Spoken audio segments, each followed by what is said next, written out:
call the first the front bench contributions. Chris Stephens from the SNP. Thank you, Dame Angela. It's a pleasure to see you in the chair and to serve under your chairpersonship.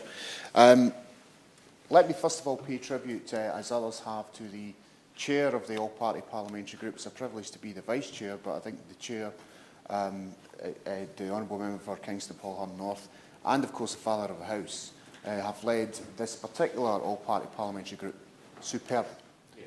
And I think that the Minister should be under no illusions whatsoever that not only have they been relentless, there are members of this House who will join them in being relentlessly campaigning on behalf of the victims of this scandal until justice is delivered. Because this is a tragedy which continues to devastate lives, and we will, as a cross-party, continue to press the UK Government to pay fair and timely compensation to the bereaved families of the victims. As others have said, it has only been the campaigning work, political pressure, legal pressure, media pressure, which got the infected blood inquiry in the first place. It wasn't handed to us. I had to be campaigned for relentlessly, and I'll continue to use that word, relentlessly before that inquiry was given. And some of the evidence we've heard from that inquiry is absolutely, completely and utterly shocking. As the former Health Secretary and Health Minister Andy Burnham has called this scandal a colossal failure, saying there may even be a case for asking the Crown Prosecution Service to consider charges of corporate manslaughter in his evidence to the inquiry. And these comments follow his last speech in Parliament, of which I remember being there because it was a backbench business debate called by the all-party parliamentary group on contaminated blood, calling the scandal a criminal cover-up on an industrial scale, as the honourable member for Wansbeck alluded to. Now, I want to pay tribute to all of those affected by the infected blood scandal, as well as all those campaigners who've done a tremendous amount of work over the years to bring this issue forward. Now, I had two constituents who came to my surgery on Saturday, Dame Angela, Cathy Young, who had lost her husband, Davy, and Cathy's daughter, Nicola Stewart. Nicola has asked me to read the following and how she sums up the situation when she was growing up. So, growing up with a dad with haemophilia contracted through no fault of his own was a massive secret. My sister and I were not made aware of Dad's infection, as Dad and Mum didn't want anyone knowing. I now know this was down to the stigma of the infection. I just knew something wasn't right with Dad's blood, so his toothbrushes and razors were all kept away. Then I hit my teenage years and things became a lot clearer, as Dad was going through treatments. After 2 rounds of attempts to clear it, it failed. My dad didn't fail, he gave it his all. He was so ill through it and mentally struggled through his treatments. After the second time it failed, this is when I believe we lost Dad. He was never the same man again. He went into total self-destruct. It was so painful, and we just couldn't help him. He didn't want the help.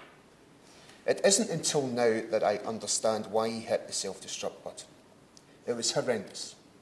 At a time when I was going through my exams, it was terribly hard to concentrate on my future at school when so much was going on at home. Mum and Dad's relationship fell apart. Dad moved out and Mum tried her best to continue to pay the mortgage. I was working part-time at this point as I was still at school.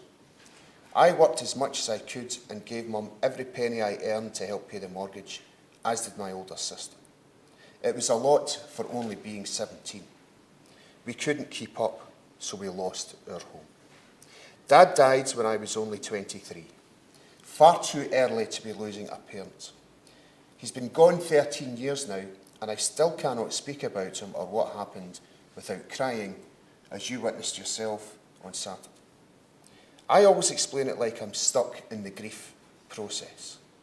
I can't get past the acceptance stage, as he died through no fault of his own, and no one has been held accountable for it. It is a cruel form of grieving when the answers are out there, but no one has been interested in looking and sometimes even listening. My dad has missed out on so much. Myself and my sister both walked down the aisle without my dad at our side.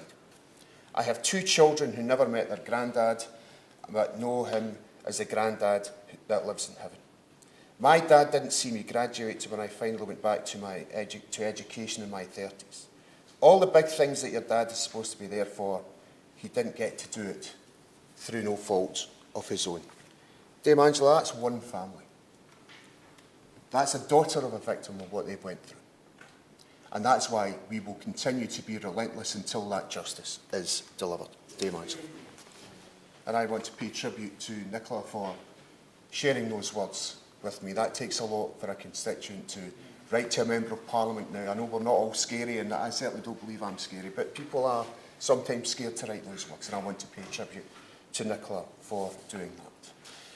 We urge the Government, Dame Angela, to allow all those affected by contaminated blood to register with the support schemes and ensure payments are available to bereaved parents, to bereaved partners, parents, children and carers. And I hope the Minister will confirm today that the issue of carers will be looked at and respected, because there are so many people who have taken years and cared for someone for years as they went through what they've had to go through.